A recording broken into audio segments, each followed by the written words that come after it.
Hello दोस्तों, नमस्कार। Welcome back to Curious Sharif for the daily dose of Indian football.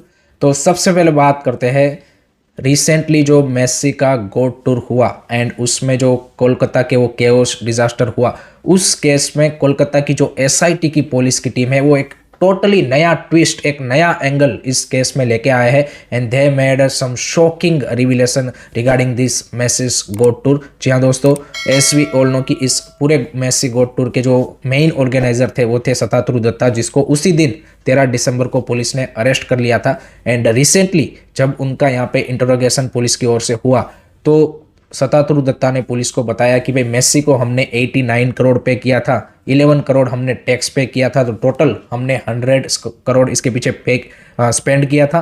And जो पैसा recover किया हमने वो किया टिकट सेल्स एंड स्पॉन्सर के थ्रू। बट पुलिस को यहाँ पे शक हुआ एंड पुलिस ने बताया कि जिस स्केल पे इवेंट हुआ था एंड जो टिकट सेल्स एंड स्पॉन्सरशिप से पैसा जनरेट हो सकता था वो 50-60% ही हो सकता था। तो जो बाकी का पैसा इन्होंने रिकवर किया है मे बी थे डन बाय फाइनेंशियल इनरेगुलरिटीज़ की, जहाँ पे इन्होंने साइड डील करके यहाँ पे कैश में पैसे लेके शायद यहाँ पे जो है वो पैसा रिकवर किया हो। तो वो एक फाइनेंशियल स्कैम का भी अब एक नया एंगल पुलिस इस पूरे मेसी गोट टूर में यहाँ पे तलाश कर रही है, जहाँ पे पुलिस का कहना है कि जो मेन ऑर्गेनाइजर्स के नीचे जो उनके ऑफिस बेयरर्स है कि जिन्होंने यहाँ पे पूरा इवेंट को ऑर्गेनाइज करने में उनको यहाँ पे काम किया होगा, उन्होंने मे बी स्पॉन्सर्स एंड जो ये इन्फ्लुएंशियल पीपल थे उनके साथ यहाँ पे साइड डील्स की होगी। एंड पुलिस ने को एक चीज़ और सतातुरु दत्ता ने बताई कि भाई मेसी के साथ फ़ोटो खींचने के लिए यहाँ पे जो प्राइस था वो था 10 लाख से लेके 30 लाख तक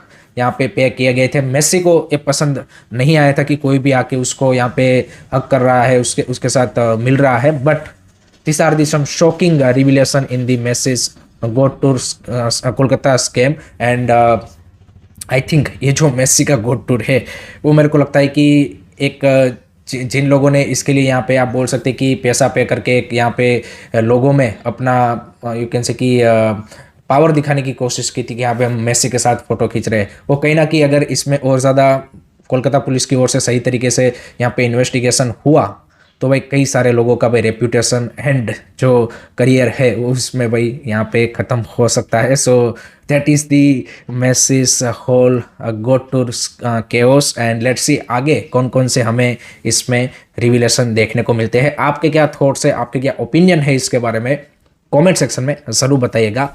सेकंड, अब बात करते हैं आईएसएल के फ्यूचर के बारे में, बिकॉज कल जो एएफएफ की एजीएम हुई उसके बाद एक इंटरेस्टिंग डेवलपमेंट आईएसएल के फ्यूचर के पॉइंट ऑफ व्यू से निकल के आ रहा है।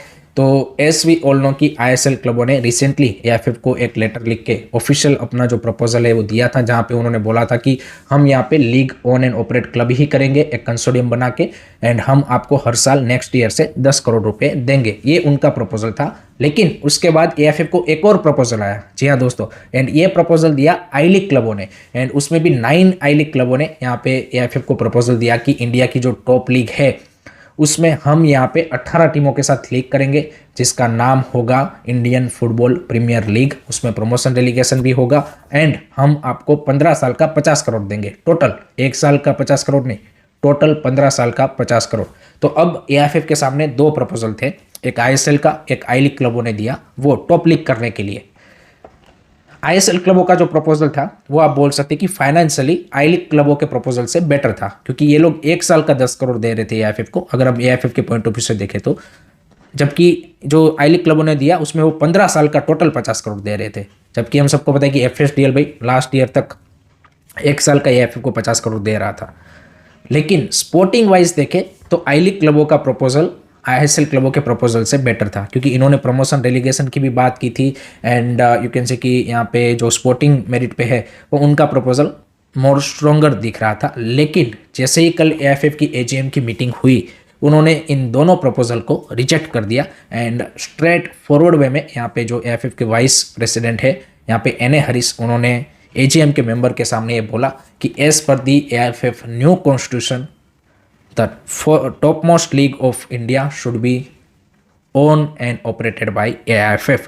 तो अब ये जो पूरा यहाँ पे कौन ऑन करेगा कौन ऑपरेट करेगा इसका ये जो पूरा अभी ड्रामा चल रहा था उसके ऊपर I think at the moment के लिए एआईएफएफ ने फुल स्टॉप मार दिया है एंड अब इंडिया की जो टॉप लीग है वो एआईएफएफ ऑर्गेनाइज करेगा। और इसके लिए उन्होंने 2 कमेटी का यहाँ पे गठन किया है, जिसमें एक कमेटी आईएसएल क्लबों के साथ बात करेगी, एक कमेटी आई लीग क्लबों के साथ बात करेगी। सही बात है, आपने ये सारा ड्रामा कर लिया। अगेन जैसे हमने बोला कि ये हम वो मीटिंग वाले लूप में ही यहाँ पे फंसे हुए हैं। The question is gonna be कि भाई एआईएफएफ अगर लीग ऑर्गेनाइज करेगा तो भाई उनको सबसे पहली बात तो भाई कोई कमर्शियल पार्टनर लाना ही पड़ेगा, बिकॉज एआईएफएफ लीग रन नहीं कर सकता। ये हमने पिछले 3 साल में जिस तरह से एआईएफएफ ने आई लीग को रन किया है वो करते हुए देख लिया है। एंड अगर एआईएफएफ लीग रन करेगा तो इंडिया की जो फुटबॉल लीग है उसको भाई यहाँ पे अभी तक जितने लोग आईएसएल को भी देख रहे थे उनसे भी कम लोग देखेंगे। जिस तरह से इनका मैनेजमेंट है उनमें भाई कोई यहाँ पे लीग देखने के लिए इंटरेस्टेड नहीं होगा। द सेकंड क्वेश्चन इज कि यहाँ पे आपके सामने 2 चैलेंजेस है, sporting wise, financial wise. Sporting wise challenge ये है कि आप बोल रहे हो कि एज पर दी कॉन्स्टिट्यूशन हम करेंगे, तो प्रमोशन रेलीगेशन वाला मैटर है, तो उसको आप क्लबों के साथ कैसे सॉर्टेड आउट करोगे, because there are so many clubs who will not agree for this. So वो एक स्पोर्टिंग चैलेंज है। फाइनेंशियल चैलेंज अगर हम बात करें तो आपका ब्रॉडकास्टर एंड आपका जो प्रोडक्शन का खर्चा है वो कौन उठाएगा, क्योंकि एआईएफएफ के पास पैसा नहीं है।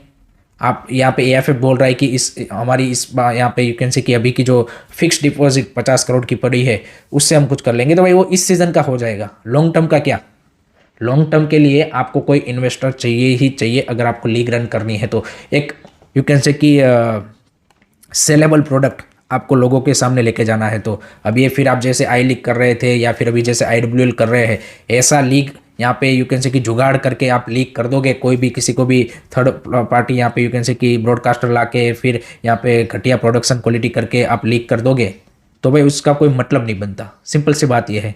अभी ये सारे लोग यहाँ पे लीग करना है बात कर रहे हैं, लेकिन हम सबको पता है कि भाई अब अगर आप एक नए तरीके से लीग करना चाहते हो तो वो भाई यहाँ पे आप ऐसी लीग होनी चाहिए कि जो मोर सस्टेनेबल हो, मोर कॉम्पिटिटिव हो एंड यू कैन से कि जो आपने आईएसएल आई लीग करके जो गलतियाँ की थी उससे भाई यहाँ पे बेटर हो। सो ये चीज़ सबसे इम्पोर्टेंट है। तो एआईएफएफ भले ही खुद लीग रन करना चाहता हो, लेकिन they need to address this all this issues, जिसके बारे में यहाँ पे वो कभी उस तरह से ओपनली अभी बात ही नहीं हो रही है। तो that is very very important thing कि ब्रॉडकास्टर प्रोडक्शन, आपका जो स्पोर्टिंग मेरिट पे जो क्राइटेरिया है उसको आप किस तरह से क्लबों के साथ नेगोशिएट करोगे, that is very very important. तो ये मैटर अब ड्रैग होगा। एआईएफएफ तो अभी यहाँ पे जुमला दे रहा है कि हम फरवरी से स्टार्ट कर देंगे और ये सब कर देंगे, बट ये सिर्फ इस सीज़न का ना सोच के लॉन्ग टर्म के पॉइंट ऑफ व्यू से एआईएफएफ को जाना चाहिए। देखते हैं फाइनल सॉल्यूशन क्या निकल के आता है लीग का। आपके क्या थॉट्स है, आपके क्या ओपिनियन है, कमेंट सेक्शन में बिल्कुल बताइएगा। नेक्स्ट उसके बाद बात करते हैं भाई दोस्तों आईएसएल के साथ ही एआईएफएफ की जो एजीएम हुई उसमें यहाँ पे कुछ जो आपकी appeal committee, player status committee and वो सारी यहाँ पे कमिटीज़ थी, उसका भी एआईएफएफ ने as per the new constitution appointment किया एंड वहाँ पे भी अगेन डिसअपॉइंटमेंट ही उनकी ओर से देखने को मिला और उनकी इनकम्पिटेंसी ही देखने को मिली। क्यों मैं बताता हूँ, क्योंकि कई सारे लोगों को लग रहा था कि भाई नया कॉन्स्टिट्यूशन है तो अब सारी चीज़ें यहाँ पे मोर ट्रांसपेरेंट, मोर यहाँ पे यू कैन से कि अकाउंटेबल वे में होगी, बट जी नहीं, यहाँ पे उन्होंने अगेन सेम गलतियाँ की है एंड जो फॉर्मर हाई कोर्ट के एंड उसके जजिस है उनको भाई इस तरह की प्लेयर स्टेटस कमेटी और उसमें डाल दिया है। जबकि हमने अभी तक देख रहे हैं जिस तरह से इन्होंने यहाँ पे एआईएफएफ की अपील कमेटी ने आई लीग के क्लब हैंडल किए थे, वो इंटरकासी वाला हो गया, या फिर अनवर अली का केस जिस तरह से आप देखिए अभी तक हैंडल हो रहा था। Indian football needs a sport expert in this kind of committees कि जिन्होंने इस यू कैन से कि फील्ड में काम किया हो, they knows about the how sport is run and उसके क्या रूल्स एंड रेगुलेशन है। सिर्फ आप सुप्रीम कोर्ट और हाई कोर्ट के फॉर्मर जज हो या फिर आप पुलिस में डीजीपी हो और आपको इन कमिटीज में डाल दिया जाता है, इससे भाई यहाँ पे इंडियन फुटबॉल में जो आगे आने वाले टाइम में भी इस तरह के केसेस है उसका भाई यहाँ पे कोई हमें फेयर एंड स्क्वायर मैनर में आउटकम नहीं दिखेगा। This is the most unfortunate part कि ये लोग यहाँ पे गलतियाँ करके भी नहीं सीखते। मैटर आपके फिर यहाँ पे कास्ट में ही जाएंगे जिनके पास पैसे होंगे, और नहीं होंगे उनका हालत ऐसे बेंगलुरु जैसा होगा कि भाई यहाँ पे आपका कास्ट में आप वो पे नहीं करके आपका केस रिजेक्ट हो जाएगा। तो जो एक यू कैन से कि फेयर एंड स्क्वायर मैनर में हम यहाँ पे इन कमिटीज से यहाँ पे जजमेंट की एक्सपेक्टेशन लगाते हैं वो नहीं दिखी, because you need a people जो कि उस फील्ड में काम किए हो, उनको उसका एक्सपर्टीज हो। उस तरह के आपको लीगल स्पोर्ट एक्सपर्ट की जरूरत है, ना कि सिर्फ फॉर्मर जजेस of high court and supreme court. हमने देख लिया भाई कोर्ट ने किस तरह से फुटबॉल के केसेस को हैंडल किया है, be it high court of Delhi और be it supreme court of India. So again repeating the same mistakes, and we can't expect the transparent and accountable AFF, as simple as that. Third बात करनी है अब भाई, east Bengal की women team ने भाई यहाँ पे हिस्ट्री क्रिएट कर दी है, and they become the first Indian women club की जिन्होंने इंटरनेशनल ट्रॉफी जीता है, एंड वो भी साफ क्लब वुमेन्स चैंपियनशिप। उन्होंने फाइनल में नेपाली क्लब APF को भाई 3-0 से कंफर्टेबली हरा के यहाँ पे पहला जो साफ क्लब वुमेन्स चैंपियनशिप का टाइटल है वो अपने नाम किया है। So great performance from the East Bengal women team, and let hope so कि they continue to put up this kind of performance in this season also. एंड इंडिया को इसी तरह से भाई यहाँ पे जो एशियन लेवल पे टूर्नामेंट है या फिर साफ टूर्नामेंट है उसमें वो इसी तरह से प्राउड करवाते रहे, एंड उसमें भी जो इंडियन प्लेयर्स थी ईस्ट बंगाल में उनके लिए भाई अच्छी बात है कि उनको रेगुलरली यहाँ पे मैचेस मिले हैं, तो that will helpful for them for the national team in the upcoming AFC women's Asian cup. Next उसके बाद बात करते हैं भाई, कल से IWL का भी किक ऑफ हो चुका है, एंड जैसे अभी हम बात कर रहे थे कि AFF खुद लीग रन करना चाहते हैं, IWL की आप जस्ट ब्रॉडकास्टिंग की क्वालिटी देख लो दोस्तों। इससे अच्छा भाई अगर आप कोई यहाँ पे आईफोन फ़ोन लेके करेगा वो बेटर करेगा भाई। जो पहला मैच का भाई क्वालिटी था ब्रॉडकास्टिंग का, मतलब इससे अच्छा भाई मत दिखाते भाई तुम, इतना घटिया क्वालिटी। उसके बाद सेकंड एंड थर्ड मैच जो हुए वो थोड़े से बेटर दिखे, बट अगेन AFF को अगर लीग ऑर्गेनाइज करवानी है they need to on board a commercial partner and someone company जो कि यहाँ पे पूरी लीग को ऑपरेट करे। इनसे उम्मीद आप मत रखिए, बिकॉज इनके पास ऐसे कॉम्पिटेंट लोग ही नहीं है कि जो लीग को सही तरीके से कर पाए। एंड अगर ये कल्याण चौबे ऐसी अरेंजमेंट नहीं कर पाते तो उनको भाई यहाँ पे साइडलाइन हो जाना चाहिए, बिकॉज प्रेसिडेंट का काम यही है कि भाई आपके फुटबॉल के लिए पैसा ला के भाई आप सही तरीके से प्रोफेशनल तरीके से एक यहाँ पे यू कैन से कि लोगों को भाई यहाँ पे प्रोडक्ट के तौर पे देख पाए ऐसी लीग देना, ये उसका काम है भाई। अगर तुम नहीं कर पाते हो then you need to step aside, simple as that. तो आई थिंक ये जो जिस तरह से इन्होंने IWL कराने के लिए आप कर दोगे इसी तरह से आपकी ISL और आई लीग, इसका कोई मतलब नहीं बनता भाई, कोई मतलब नहीं बनता। आपको साइडलाइन ही होना चाहिए फिर, सिंपल सी बात ये है। अगर आप पैसे नहीं ला पाते हो फुटबॉल के लिए, व्हाट्स द पॉइंट भाई। तो फिर तो मैं भी बन जाता हूँ AFF का प्रेसिडेंट भाई, मैं भी बोलूँगा भाई अभी तो सिचुएशन ऐसा है वैसा है। आपके अगर कॉर्पोरेट कनेक्शन नहीं है, आपकी गवर्नमेंट में वो कनेक्शन नहीं है कि आप पैसा इन्वेस्टमेंट इंडियन फुटबॉल के लिए लेके आ पाए, then what's the point to remain at the post of president. हट जाओ भाई, किसी और को मौका दो जो यहाँ पे पैसा लेके आ पाए। प्रेसिडेंट का काम ये है दोस्तों, प्रेसिडेंट का काम यही है। आपको फुटबॉल के लिए कुछ भी करना है, youth development, grass root, whatever wants you to do, पैसा चाहिए, और वो काम किसका है? प्रेसिडेंट का काम है। लाओ भाई आपके कनेक्शन यूज़ करके, आपके नहीं है प्लीज मूव असाइड, बट करेंगे नहीं। So that is the issue. So IWL start हो चुका है, but it's not a watchable thing to be honest. So that is the harsh part about it. So that's it from my side guys regarding today's Indian football news. I hope कि आपको पसंद आया होगा।